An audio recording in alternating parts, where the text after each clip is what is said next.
ഈ ചർച്ച പങ്കാളിക്ക് സംസാരിക്കാൻ പറ്റാത്ത ഒരു കല്യാണ വീട് പോലെ എനിക്ക് തോന്നിക്കൊണ്ടിരിക്കുകയാണ്. സംസാരിക്കാൻ പറ്റാത്ത ഒരു കല്യാണ വീട് പോലെ തോന്നിക്കൊണ്ടിരിക്കുകയാണ്. ഓക്കെ, അപ്പം ഇവിടെ നിരവധി തവണ ട്രഡീഷൻ എന്നും സംസ്കാരം എന്നുള്ള കാര്യങ്ങൾ പറഞ്ഞിട്ടുണ്ടായിരുന്നു. ഒരു സോഷ്യോളജിസ്റ്റ് എന്ന നിലയിൽ എങ്ങനെയാണ് മാരേജിന്റെ ട്രഡീഷൻ ഇവിടെ നിലനിന്നിട്ടുള്ളത്? വേദങ്ങൾ എടുത്ത് നോക്കിക്കഴിഞ്ഞാലൊക്കെ തന്നെ എന്താണ് ഫോംസ് ഓഫ് മാരേജുകൾ?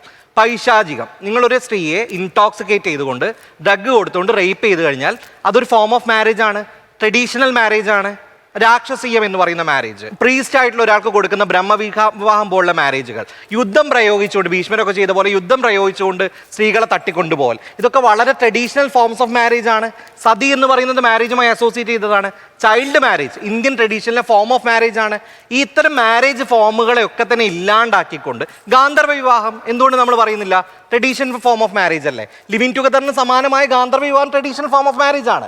ഇത്തരം ഫോംസ് ഓഫ് മാരേജിനെ മൊത്തം ഇല്ലാതാക്കിക്കൊണ്ട് മാരേജിനെ പോലും പുതുക്കി പണിഞ്ഞത്, അതായത് സ്പെഷ്യൽ മാരേജ് ആക്ട് അടക്കമുള്ളവയെ അല്ല, ഞാൻ സാർ സംസാരിച്ചപ്പോൾ ഞാൻ പറഞ്ഞില്ല. അപ്പൊ വളരെ ഇത്തരം ട്രഡീഷണൽ ഫോംസ് ഒക്കെ അതിൽ നിൽക്കുന്നുണ്ട്. അത് മാത്രമല്ല, ഞാൻ ഇവിടെ ലിവിങ് ടുഗദർ ആണ് ഏറ്റവും മികച്ചൊരു കാര്യം എന്നുള്ള അഭിപ്രായമുള്ള വ്യക്തിയല്ല. അതാണ് ഞാൻ പറഞ്ഞു വരുന്നത്. മാരേജ് എന്ന് പറയുന്ന ഇൻസ്റ്റിറ്റ്യൂഷനകത്ത് പേട്രിയാർക്കൽ ആയിട്ടുള്ള പല രീതിയിലുള്ള പോരായ്മകൾ അതിനകത്തുണ്ട്, ജാതീയപരമായിട്ടുള്ള പോരായ്മകളുണ്ട്. നമ്മൾ മാരേജ് ഒരു ഐഡിയൽ സിറ്റുവേഷൻ എന്ന് പറയുന്ന സമയത്ത് ഈ മാരേജിന് വേണ്ടി അനുകൂലിക്കുന്ന ആരെങ്കിലും കെവിന്റെ കണ്ണ് ചൂഴ്ന്നെടുക്കപ്പെട്ടപ്പോൾ അവരുടെ മാരേജിന് വേണ്ടി അവിടെ വന്ന് നിന്നിട്ടുണ്ടായിരുന്നോ? ഇന്ത്യയിലും തമിഴ്നാട്ടിലും അടക്കം വ്യത്യസ്ത സംസ്ഥാനങ്ങൾക്കകത്ത് നിരന്തരം ജാതി കൊലപാതകങ്ങൾ നടന്നുകൊണ്ട് സ്വന്തം മാതാപിതാക്കൾ തന്നെ മക്കളെ കൊല്ലുന്നത് കുടുംബത്തിന്റെ ഹോണർ സംരക്ഷിക്കാൻ വേണ്ടിയിട്ടാണ്. ഈ വിവാഹം അനുകൂലികൾ ആരെങ്കിലും അവിടെ കാണുന്നുണ്ടോ? അവിടെ കാണുന്നത് നമ്മളടക്കമുള്ള ഗ്രൗണ്ട് ലെവലിൽ പ്രവർത്തിക്കുന്ന ആക്ടിവിസ്റ്റുകളാണ് അവിടെ നിൽക്കുന്നത്. വിവാഹമാണ് ഏറ്റവും ഐഡിയൽ. എന്തുകൊണ്ടാണ്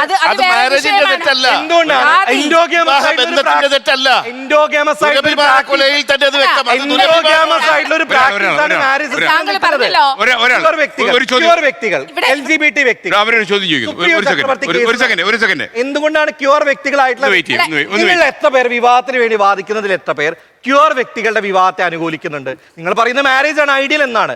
ക്യൂർ വ്യക്തികളുടെ വിവാഹത്തെ തീർച്ചയായിട്ടും ഈ മാരേജിനകത്തും ടോക്സിക് മാരേജ് എന്നാണോ പറഞ്ഞത്?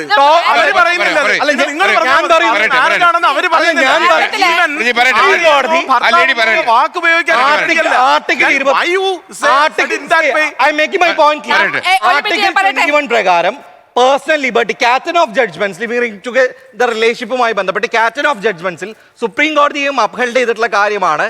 ഈ പറയുന്ന കാറ്റൻ ഓഫ് ജഡ്ജ്മെന്റ്സ് പറഞ്ഞിട്ടുണ്ട് ആർട്ടിക്കിൾ 21 ഭാഗമായി ഏതൊരു വ്യക്തിക്കും അദ്ദേഹം എന്ത് രീതിയിലുള്ള ലൈഫാണ്, ഞാൻ പറഞ്ഞു തീർക്കട്ടെ, എന്ത് രീതിയിലുള്ള ലൈഫാണ് ചൂസ് ചെയ്യേണ്ടത്, ഏത് പങ്കാളിയാണ് ചൂസ് ചെയ്യേണ്ടതെന്ന് ലൈഫ് ലിബർട്ടിയുടെ ഭാഗമായി വരുന്നതാണ്. പക്ഷേ അത് സൊസൈറ്റിയെയോ ആ വ്യക്തിയോ ഹാം ചെയ്യുന്ന ഒരു കാര്യമാകരുത് എന്നുള്ള കാര്യത്തിലും എനിക്ക് കൃത്യമായ നിലപാട്.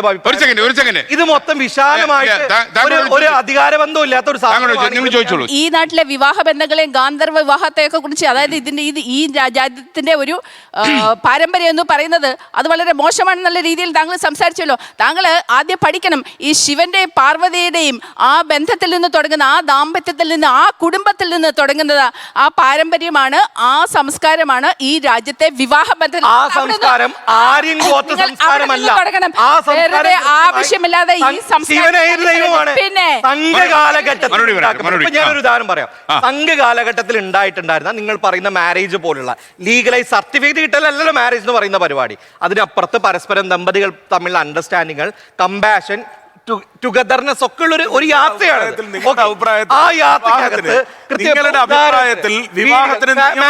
വേണമെന്നാണോ വേണ്ടെന്നാണോ അഭിപ്രായത്തിൽ വിവാഹത്തിന് നിയമപരമായ സാധുത വേണം അല്ലെങ്കിൽ വേണ്ട? എന്താ നിങ്ങളുടെ അഭിപ്രായം? വിവാഹത്തിന് നിയമപരമായ സാധുത വേണം. ആ നിയമപരമായ സാധുത എന്ന് പറയുന്നതിനോടൊപ്പം തന്നെ വിവാഹം എന്നുള്ളതിന് സമൂഹം കൊടുക്കുന്ന വ്യത്യസ്ത പ്രഷറുണ്ട്. നിയമത്തിന് ആ സാധുത വിവാഹത്തിന് വേണമോ വേണ്ടയോ എന്നുള്ളതാണ് ഏറ്റവും പ്രസക്തമായ ചോദ്യം. അങ്ങനെ സാധുതയോടുകൂടി ജീവിക്കുകയും അല്ലെങ്കിൽ സാധുത ഇല്ലാതെ 5ഉം 6ഉം 7ഉം ആളുകളുടെ കൂടെ ജീവിക്കുകയും വേണോ വേണ്ടയോ എന്നുള്ളതാണ് ഇതിനകത്ത് പ്രസക്തമായ.